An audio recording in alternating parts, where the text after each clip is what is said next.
Alright, before we start this week's vlog, I just want to let you know that in no way was this vlog sponsored by Simrad. I paid for all the equipment that you see installed here, so you're going to get my unbiased opinion of what I think, how I think it works, whether or not you should put it in, and how it's configured. So let's get going and enjoy the log.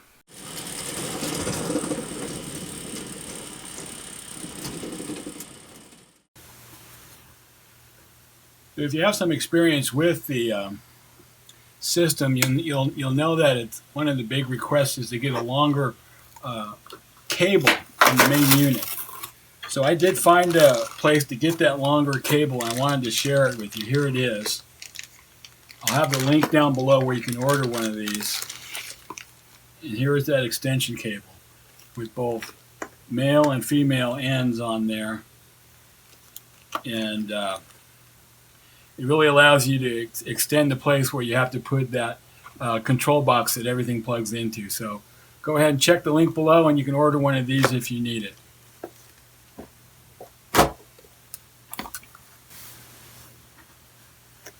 Now the next thing I did was I ordered another SC501, which is a main battery shunt.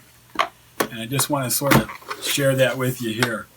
This is how they're boxed up. Every item comes in the same size box. So it really is modular. You get your warranty information. And over here, you can see nicely packed up is the battery shunt. And here's what that shunt looks like. And along with that shunt, you get the necessary items you need for installation. You get a data cable that hooks up to your distribution box. You get a pre-wired power cable with ends on it, an inline fuse, and ferrules already installed.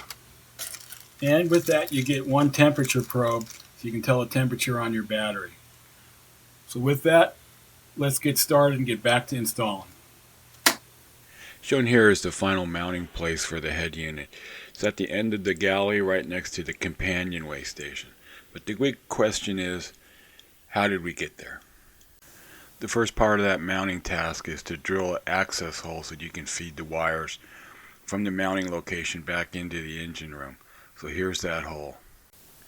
Next I ran a fish line, which you see here. There's only about 1.5 inches space between the outer hull and the inner liner, and it's got to make a sharp turn, so it's one of those tedious jobs that takes longer than you think.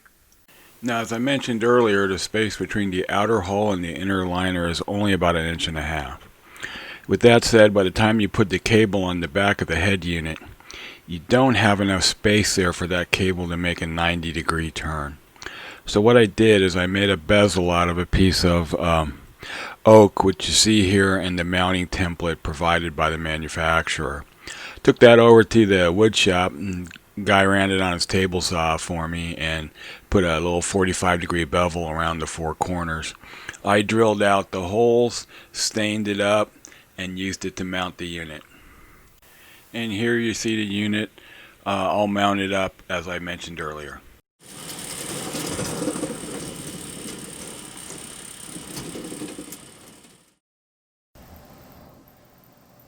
Alright, let's go ahead and go in the engine room and see where all the wiring and installation magic happens.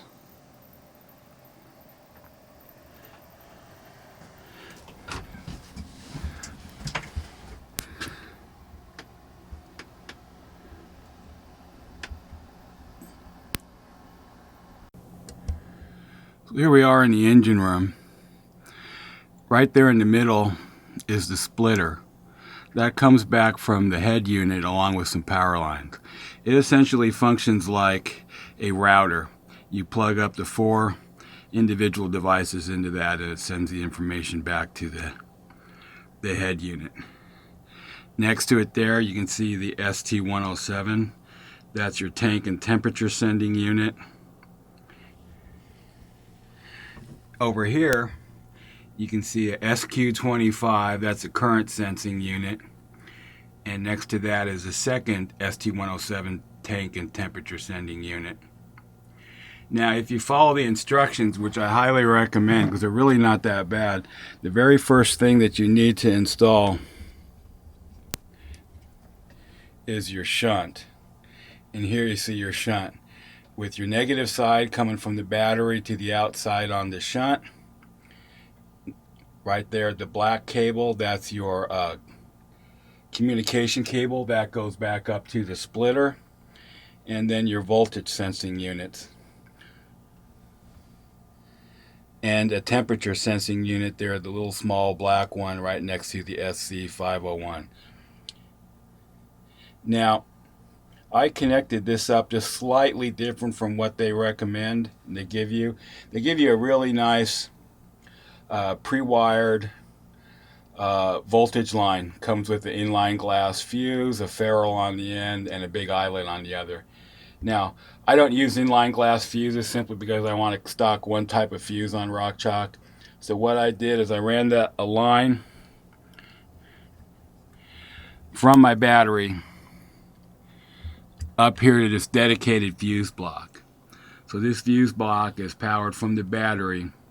I draw my temperature my voltage line off of that with a dedicated 1 amp fuse. I also power the head unit off of that with a dedicated 1 amp fuse. Anything else requiring power for the SimNet system. Now you might say, hey Dave, that fuse blocks in the middle of the engine room, when the engine gets in, it's going to be a little hard to tell what's going on. This particular fuse block has red lights that light up when the fuse blows. So all I have to do is open my engine room doors, and if I got a red light on there, I know a fuse is blown. Now, once you get your first unit hooked up, which as I said, I highly recommend that you do the battery shunt, that'll give you a good idea of the nomenclature and how they set things up. Now, a pro tip, this is what I did, is I highly recommend that you then go to either your current or your tank sensing unit and hook up one item at a time. Do one tank, get it all set up, come back, wire up your second tank and or your second voltage unit. The one thing I did right here, I put in a negative bus bar. So I ran all of my negatives from all my different devices to that bus bar, and then only have one line going to each one of the units. So it's really worked out quite well. Now, if like me, I have more than 4 devices hooked up to my system. So you're saying, hey Dave, you only got 4 plug-in spots there on the splitter unit. Well, you can daisy chain them together. If you look over here on the SQ25, the 25 amp current sensing unit, I daisy chained off of that my second SC107 tank sending unit, and everything works just fine. Now the other thing that I have hooked up in here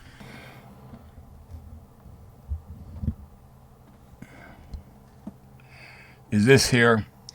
This is a 50 amp current sensing unit. What I use that for is for monitoring my power generation. It'll have 2, which it has hooked up right now, 2 solar panels and a wind generation. And once I finish installing the water turbine, it'll hook in there too. So I monitor all of my power generation input from that spot there. On my tank sensing unit, I monitor 4 tanks, 2 fuel and 2 water. And I have an alarm set up there. And I just started working with the alarm, so I know that it will work. And I believe that I can set an alarm on every device and have it run off that one unit. So when I do an update on that, I'll let you guys know. So there you go.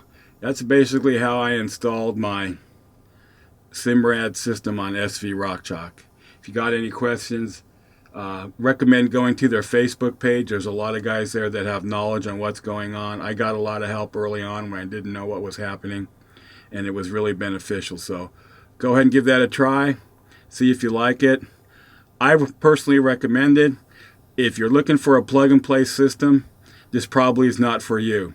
It's highly configurable and highly expandable. The one thing I'm really excited for is when they come out with the NEMA 2000 connection, which should allow you to have all this information up at your chart plotter. When that comes out, I'll get one and I'll give you an update on it. Thanks a lot.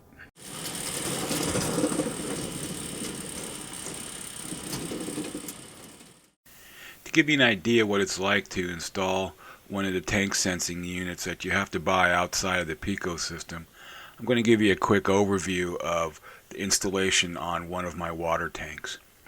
Here you see the top of the water tank with the access or clean out cover. After removing about 18 screws, literally, I took that access cover. Here's the top of the water tank with the access hatch removed. There's some old sealant on there which I ripped off, came off really quite easily. Next, I took that access cover, drilled a hole so that I could mount the sending unit in it using marine sealant. I checked with the yard on this and they said that was fine since the tank was not pressurized. With the tank sending unit hooked up to the Pico module, the next thing I did for all 4 of my tanks was to calibrate the sending unit. So what I did was I first calibrated it with the tank full position, which you see here. With the unit wired up, I went out to the head unit here. You go into your settings, go to your device, and then go to the tank module, and then add new tank, which you see here. Under the name, by default, it just gives you however many tanks you've got already installed and takes the numeric next one. For right now, I left that at the default at tank 4. Next, you're going to go into the type and select whether it's water, fuel, or black water. Now your next item to configure is the sensor type. Pico allows you to use 2 different types of sensor, a voltage sensor or a resistance sensor. And that resistance sensor can be for either a tank level or a thermostat. These are 2-wire sensors, so they're resistance, so I picked resistance as you see here. With that done, then you move on to where have you got it wired in, because it says sensor there. Here's what your choices are, your 4 open positions on that unit. So it's good to make sure you remember what you wired it to. So you select it for either position 1, 2, 3, or 4. Now you move on to setting the tank capacity, which you see here. Remember that you can configure that for both liters and gallons. Now we're going to calibrate that sensor. The first thing you're going to do is tell it how many gallons that calibration point is for. So the very first one I did was 0 gallons or an empty tank, which you see here. Then you're going to click over to the ohms and it's going to show you measured value. So click on that, set that point, click save, and then here you have it, your first calibration point. So then you're going to go ahead and do that at least one more time. And remember, I did it twice. I did full, empty, and halfway. Here's just a quick view of what that calibration looks like back at the sending unit. This is the tank empty position, and this here is the tank halfway position. Now, as a little quick pro tip, if you go back to your head unit and you're working on calibrating your tank sending unit, and you see a big number like 63355, something to like that, what's that telling you is that your unit is not making a connection. So check your wiring, make sure that it's all solid. I did one where I thought the push-on connectors were connecting up, and this is how I found that up. So go ahead and check that out. If you see that, go ahead and recheck your wiring.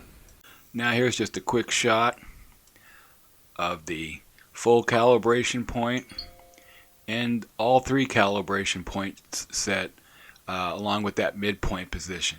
And finally, here's the head unit showing the readings for all 4 tanks installed. Alright, well, if you made it to the end of that vlog, you're a real trooper. That was the install of the Pico Blue system. It took probably about 4 weekends, give or take, waiting for parts to come in and whatnot. So I hope you enjoyed that. So remember, as always, thanks for tuning in. We appreciate your support. If you found this information useful or interesting, give us a like. Go ahead and give us a subscription too. We'd really appreciate that. We're always trying to grow the channel here. And remember to follow us on Facebook. And as always, peace and fair winds.